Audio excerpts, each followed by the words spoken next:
Il est temps à présent de donner la parole à notre invité du jour. Bonjour Delphine Janus. Bonjour. Merci d'être là. Vous êtes la responsable Brabant Wallon et Jean Blou de l'association Un Toit, Deux Âges. C'est une association qui est présente un petit peu partout en Wallonie et à Bruxelles aussi. Et en fait qui développe une idée, un concept assez original. Expliquez-nous de quoi il s'agit. Il s'agit en fait de créer un logement intergénérationnel chez l'habitant. Donc l'idée, c'est que nous avons des seniors sur base volontaire qui nous contactent, ou via notre site web ou par téléphone. Ils souhaitent avoir hébergé un jeune chez eux durant son année scolaire. En général, c'est majoritairement des étudiants. Et donc nous mettons en contact avec des jeunes qui nous contactent via notre site web ou par téléphone et qui souhaitent vivre l'aventure intergénérationnelle chez un habitant. Et donc vous essayez de faire un matching en fait. Oui, un mariage. Un mariage. Oui, tout à fait. Et donc l'idée, c'est de vraiment... je fais une interview avec les étudiants. Donc c'est vraiment comme un entretien d'embauche. On ratisse vraiment tous les sujets pour voir comment ils fonctionnent, quelles sont leurs affinités, qu'est-ce qui les intéresse. Et chez le senior, la même chose. C'était quoi votre vie, comment vous aimez vivre, c'est quoi vos habitudes. Et mon boulot, c'est vraiment de les mettre en lien et il faut que ça fonctionne. Donc l'idée, c'est que ça fonctionne pendant 10 mois, si l'étudiant est là pour une convention de 10 mois pour le logement intergénérationnel. Et donc c'est une convention, il n'y a pas de domiciliation, c'est ça? C'est ça. Donc la spécificité d'un toit deux âges, c'est que les étudiants ou les stagiaires peuvent s'inscrire chez nous, mais ils ne peuvent pas se domicilier.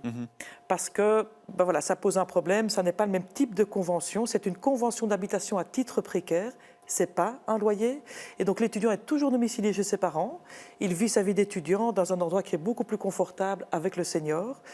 Et ça lui permet en fait d'avoir beaucoup plus de liberté, dans le sens où, si jamais il y a un problème, l'étudiant peut en un mois donner son préavis. C'est plus léger, mais c'est plus facile pour les deux parties. Pour quelles raisons est-ce que les personnes, que ce soit les seniors ou les étudiants, se tournent vers cette formule? On imagine que, évidemment, à l'heure actuelle, il y a des raisons pécuniaires, financières notamment. Oui, donc on va dire qu'il y a 6 différentes raisons. On a fait des statistiques, on s'est rendu compte que l'idée première, c'était de pouvoir aider un jeune. Les seniors, en tout cas, le veulent aider un jeune. La seconde idée, c'est l'échange intergénérationnel. Donc les étudiants nous contactent parce qu'ils ont envie d'être dans une maison avec une personne âgée ou une famille. Donc ils ont besoin d'être rassurés dans un espace qui est convivial, qui permet d'avoir un certain luxe, parce que c'est beaucoup mieux qu'un code UCL, on est d'accord, en tout cas pour Louvain-la-Neuve. Les raisons financières, bien sûr, c'est la troisième raison. La quatrième raison, c'est pouvoir lutter contre la solitude, aussi bien pour les étudiants que pour les seniors.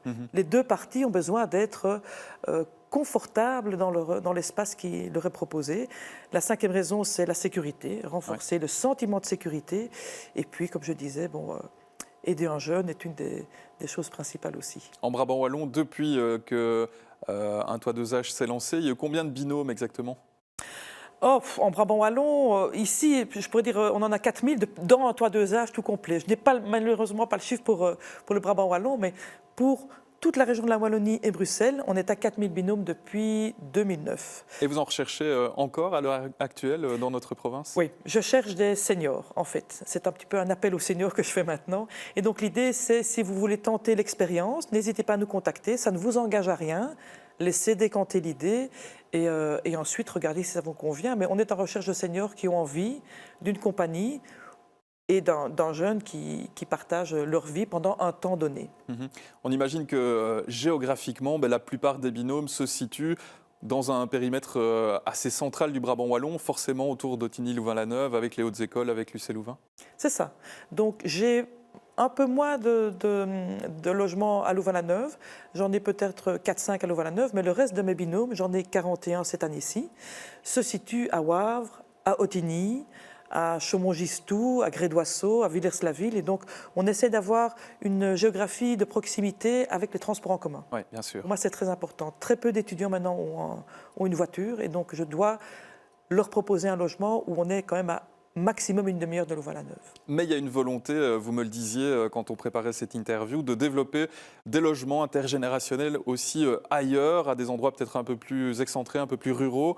Du côté de Jodogne notamment, vous êtes en réflexion avec le GAL Culturalité, c'est ça? On en a parlé avec le GAL, oui, donc il n'y a rien qui est fait pour l'instant, mais c'est vrai qu'il y a un grand questionnement au niveau de l'isolement des seniors et de l'envie de peut-être continuer des jours heureux quand on est âgé avec l'accompagnement d'un étudiant. Et dans le cas d'un immeuble intergénérationnel, ce qui est très développé à Bruxelles, on aimerait vraiment pouvoir développer ça dans toute la Wallonie et en Brabant-Wallon, très certainement, ce serait vraiment une bonne chose de pouvoir être acteur dans ce type de projet, ça nous tient vraiment à cœur. Et un autre volet que vous aimeriez aussi développer, parce qu'ici on parle des binômes jeunes et seniors, étudiants et seniors, ben, ce sont des seniors ensemble, il y a de la demande pour ça, mais ça coince en fait pour l'instant au niveau législatif. En fait, j'ai régulièrement des seniors qui me contactent. Alors, il n'y en a pas des centaines, je dirais peut-être une dizaine ou une vingtaine, qui me contactent chaque année et qui me demandent s'il n'y a pas un autre senior qui a envie d'avoir un accompagnement à la maison. Donc, l'idée, c'est vraiment, j'ai une grande maison, est-ce qu'on peut vivre à deux? Et donc, au niveau de la législation, c'est compliqué.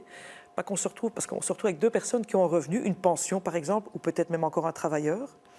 Et voilà, la législation bloque au niveau des statuts des personnes. Donc ça, c'est statut de cohabitant légal notamment. Exactement, c'est tout à fait ça, oui.